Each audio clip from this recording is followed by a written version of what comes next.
Salut à tous, c'est Raphaël. Aujourd'hui on va voir un petit tuto très simple sur comment bien placer son coil sur le Typhon GT, améliorer la saveur et surtout supprimer les glouglous. Allez, c'est parti. Pour bien comprendre ce qui fait glouglouter le Typhon GT, il suffit de voir ça. Vous voyez, on ne voit pas le coil à travers la cheminée, ce qui veut dire qu'il est beaucoup plus bas et que donc par gravité le juice va venir descendre et créer des glouglous. Donc pour supprimer ce problème, c'est simple. On vient descendre la cheminée. On vient mettre ce qui nous a servi à faire le coil dans le coil. Une fois qu'on a fait ça, on vient relever le coil le plus possible, tout en veillant à ce qu'il soit bien au-dessus de la cheminée.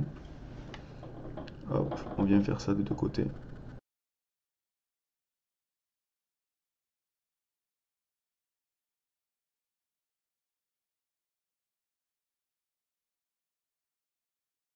Voilà. Là, quand on est là, on va enlever la cheminée, tout simplement. Donc là, on va venir prendre la cheminée d'airflow et on va la remonter doucement, de façon à avoir une hauteur optimum entre le coil et la cheminée. Ça, c'est la hauteur optimum. Plus haut, vous allez avoir un heat parasite et moins de vapeur. En dessous, vous allez avoir moins de vapeur et moins de goût car vous allez bloquer la circulation de l'air. Donc c'est à peu près 2 mm, 3 mm. Donc comme on a bougé le coil, on va venir le faire chauffer pour voir si il rougeoie bien toujours de l'intérieur vers l'extérieur. Voilà, là c'est nickel. On verrouille le switch, ça évitera des accidents malencontreux.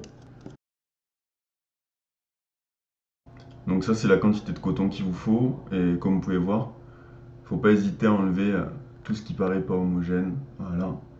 Une fois qu'on a ça, on vient la rouler doucement entre nos doigts pour avoir quelque chose toujours d'homogène et surtout d'assez aéré. Pour mettre le coton, on met d'abord la cloche. Hop, et on vient la descendre au maximum. Comme d'hab, on vient torsader le bout pour avoir quelque chose de rigide. C'est une opération qui peut être chiante. Parfois on a de la chance, parfois on n'a pas de chance. Mais avec le coup ça vient. Et on vient l'insérer à l'intérieur du coil. Voilà. Une fois qu'elle est passée, on prend la pince à épiler. Voilà. Ensuite on relève le coton et on tire. Doucement. Et on tire. Faut que ça force mais pas trop. Une fois qu'on est là, on vient retirer un tout petit peu de l'autre côté pour égaliser. On met dans les rigoles. Et on remonte. Hop. Alors, vu qu'il est un petit peu séché, c'est pas forcément facile. Mais on y va doucement, on va pas tordre la cheminée. On arrive jusqu'au joint. Voilà. Faut bien faire attention à ce qu'il n'y ait pas de petits fils de coton qui soient calés ici ou ici, ou de fils de coton qui soient sur le coil, parce que ça va donner un goût désagréable. Ensuite, pour la longueur, on s'aligne avec le mode. Hop. Et on vient couper. Alors c'est pas facile à faire à la caméra, mais on y arrive. Et on fait pareil de l'autre côté.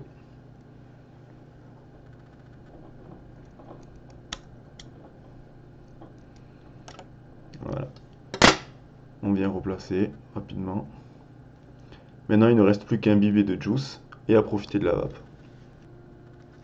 Juste petite info quand vous imbibez le coton cardé, ça sert à rien de mettre 15 000 gouttes au même endroit. Il vaut mieux mettre une goutte et venir étaler comme si c'était de la peinture.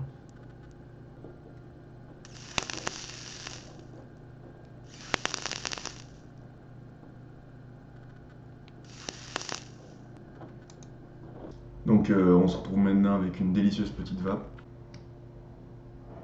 Onctueuse, savoureuse, c'est ce qu'il nous faut. Et c'est ce qu'on kiffe. Voilà, j'espère que cette vidéo vous aura été utile.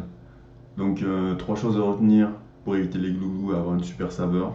La première, on essaye d'aligner le plus possible la hauteur du coil avec la hauteur des cheminées dans le but d'avoir une ligne horizontale.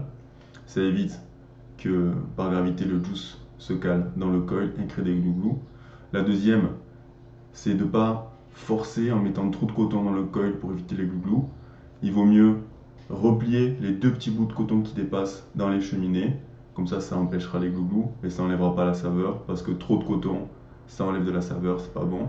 La troisième chose pour la saveur aussi, c'est de ne pas mettre plein de petits filaments de coton sur le coil. On essaie de travailler proprement et quand on imbibe, on va toujours du coil vers l'extérieur. Comme ça, on ne ramène pas le coton vers le coil. N'hésitez pas à m'envoyer des commentaires ou à poser vos questions, je vous répondrai. Si vous avez des petites astuces pour améliorer la vape en général, n'hésitez pas, partagez. Et on se retrouve très bientôt pour de nouvelles revues de juice, des nouveaux tutos et plein de choses sur la vape. Allez, bonne journée à tous.